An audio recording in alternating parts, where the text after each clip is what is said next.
Hello guys, Team Swapfrog here. Just a quick channel update. We kind of changed our brand. We are now Team Swapfrog. And I'm going to do my Paleozoic, my 60 card Paleofrog deck profile right now. It's really my favorite deck, so I refined the list a bit and waited a bit for link format before doing my deck profile on it, my take on it. I kind of wanted to get my custom mat. I'm going to get a custom mat with the archetype, but it'll take a bit longer, so I guess I'll do the deck profile right now. Just a quick note, this is really my favorite deck. It's not my meta deck. I use Magicians for meta gameplay. So the deck may have some cards which are not really good against Spiral, for example, but are good in general. I try to make the deck good in general and not meta dependent. So there we go. First, triple Swapfrog, really good card. It's standard. Triple dupe, double Ronin Totem, standard. Those are all the frogs. I run the triple blue boy, 60 cards, so we have room for it. I will explain later why I play 60 cards, mainly because you have room to play a lot of stuff, especially draw stuff, so I can play triple blue boy. Triple ogre and the max C. If you have ash, of course play ash. I don't have ash, so I play triple ogre. Those are the monster cards. And here for the spells. Draw spells. Triple pot. It's also, I can run 3 and I can activate all 3 of them without worrying in 60 card. That's also a good thing. That's what I like. Like if you open Blue Boy or Secrets or and pot together like a combination, you draw 4 cards and that's just broken. Triple Secrets because, yeah, 60 card, you have room for it, and double knowledge. So you can draw all those cards. So, some nice one-offs. Of course, your grass. It's not that required. It's not really required in this deck because it's nice to have the mill. It basically gets you to the mid game already because you hope you mill some Paleos and then you can start summoning shit from your traps. And Dark Hole Raigeki because this deck sucks going second.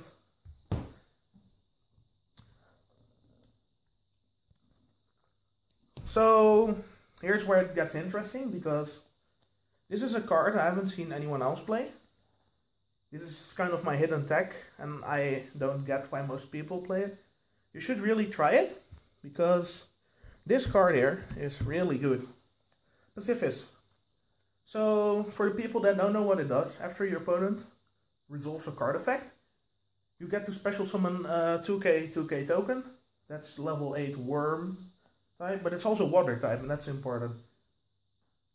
And you get to search like one of those cards, right? One of those phantasm cards. The big thing here is that you can't summon an effect monster during the turn you use this effect. So you basically can't use this effect either if you summon an effect monster. So you mostly use this during your opponent's turn. So you get a free token. It's basically free link materials. And it's not bad to open with because you can search your trap. And that's this card. And this just pops a card. So if you open with it, it replaces itself with Disruption. You can pop 1 card. If you start with no monsters, which is often the case, like if you don't open Swapfrog and another frog, you start with no monsters. So you summon your token, search this, you can use this from your hand, pop something, it already replaced itself, and then it just generates free shit to make more Starboys. It also loops with another card I run, which I don't see other people run. It's a nice combo, I'll explain it in the combo section, but there, yeah. So I'll go for the traps. Paleos. Triple Olinoides, triple Canadia, all the good cards. Double Dinomicius because discarding not that good. Double Morella, Good card, and one Langolia. For if you banish a Rodent Totem with Desires, you can search it out. Those are all the Paleos I run. You can run one Pika, but if you really want to filter, it's nice to search it, but I didn't find the space for it. So I run triple Metaverse. I don't run Terraforming.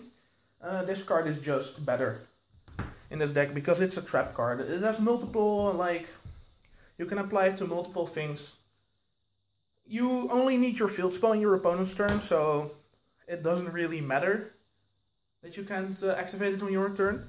That's nice. And you can trigger your you can summon your Paleos from this, which is also nice if you already have your field spell, but top deck this. You can at least activate it, add the other to your hand, so you have a backup copy if they destroy it, because they often do. And you can summon a Paleo with it. What also happened once, I had like Anomalocaris on the field, and I used this effect to excavate, and I excavated Terraforming, and it went to the grave, and it was like, if this was a Metaverse, I would have been able to add it to my hand, so it just synergizes with the deck way more. Triple Lost Wind, triple. Just a good card. You can send it with Morella, you can mill it with your grass. It's really nice. Negate those monster effects. So triple Reckless for the draw. A really nice card. Not much to say here. Triggers your Paleos, draws 2 cards. Then I run, for example, this card. This card is nuts. It's a +1. But this is what I mean with my deck. I don't really, because it's my favorite deck, I don't really make it like meta dependent. So I just play this card because it's really good. Maybe not that good versus Spiral, but it's a free +1. And every time someone sets 2 in their first turn, like I go first, I set this, they set 2, and I pop it in the end phase, it just mostly wins you the game. It's Twin Twister for free, and it triggers your stuff. You don't care if you use it in your own turn either, because skipping your battle phase in this deck doesn't really matter. So most people don't play battle traps anymore, but 60 card, so I have the room for them. 2 is enough. You don't want to play 3. If you have 2 at the same time, 1 is dead basically. Storming, of course, over the other cards, just better. Imperial Order, just negates all spells, pretty straightforward. Broken card. And the Solemn Brigade, and of course we can run triple strike, because 60 card, we have the room for it. Okay, so for the extra deck. Triple Toad, of course, best card.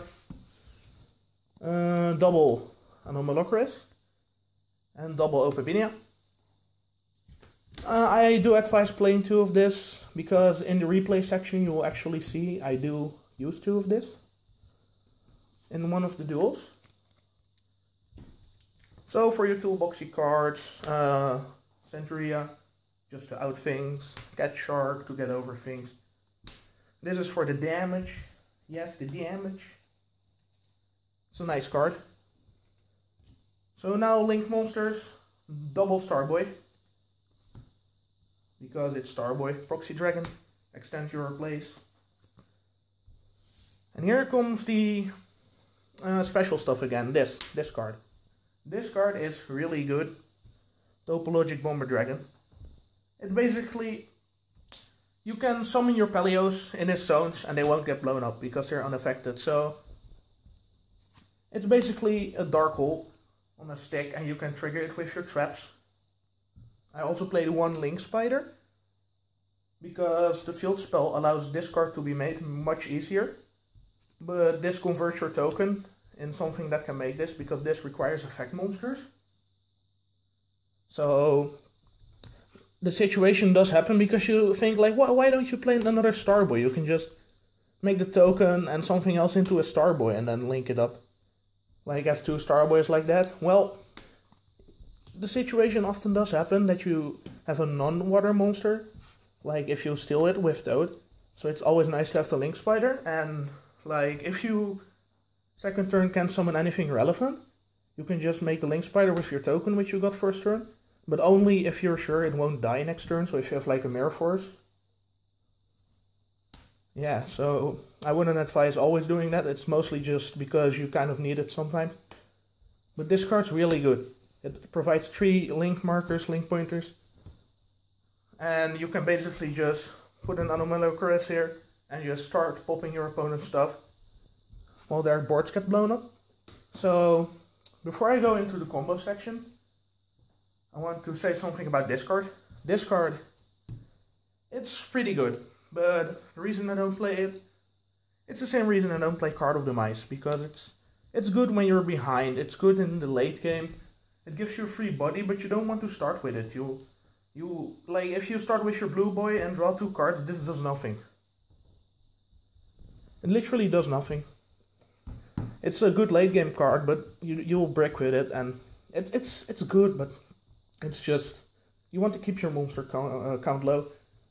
The Mice is the same thing. First turn, it's often kind of good, but it doesn't work with hand traps, and it's mostly good late game to recover after a grind. I used to play this with it, so if you want to try it out, try this card. Ronin Raccoon Sandayu creates tokens, it's really nice. So for the combo section, this deck really doesn't have that many combos. But I will explain a few things, especially with my Topologic Bomber Dragon, because that's kind of important. So this card.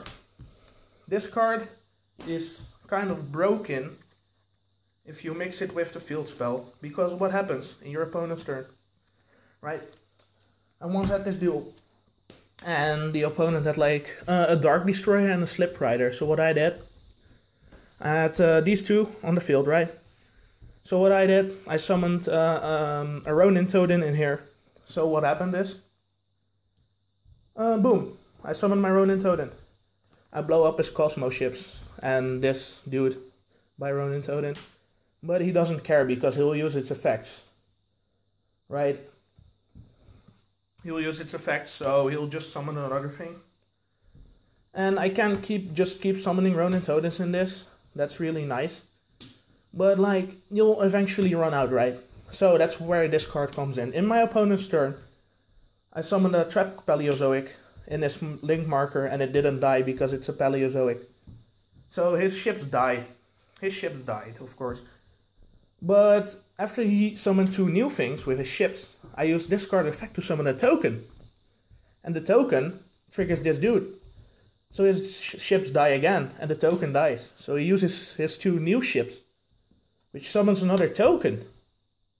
You see where this is going, right? Like, every card he uses with this and this card becomes a dark hole that doesn't affect my Paleozoics. So this card, comboed with the field spell, basically makes all of his cards a dark hole that I'm kind of unaffected by. And that's just bullshit. So that's why I play this, and especially this card. It just gives free link materials, free link lettering. It gives a disruption card first turn, and you only play 1 of that, of course, because it's bad after first turn. But yeah, try the card out, it's really nice. Sorry guys, had some technical difficulties there. But yeah, like I said, if you start with these 2, you don't just want to discard this and summon this, dump your dupe and summon this to overlay in Toad. You really want to use this effect back to hand, normal summon, dump another frog. I made this mistake when I started playing the deck. So be wary of that you get a free other dump. So yeah, other than those 2, the deck really doesn't have a lot of combos. Because it's a grind deck, you try to outgrind your opponent. So I was going to explain why I play 60 cards. Most people say you really want to open Swap Frog, right? Because this card's your best monster. But if you don't open Swap Frog, opening any other monster card is really bad, actually. Like, you'd rather have another trap than a face down Ronin Toadin for no reason at all.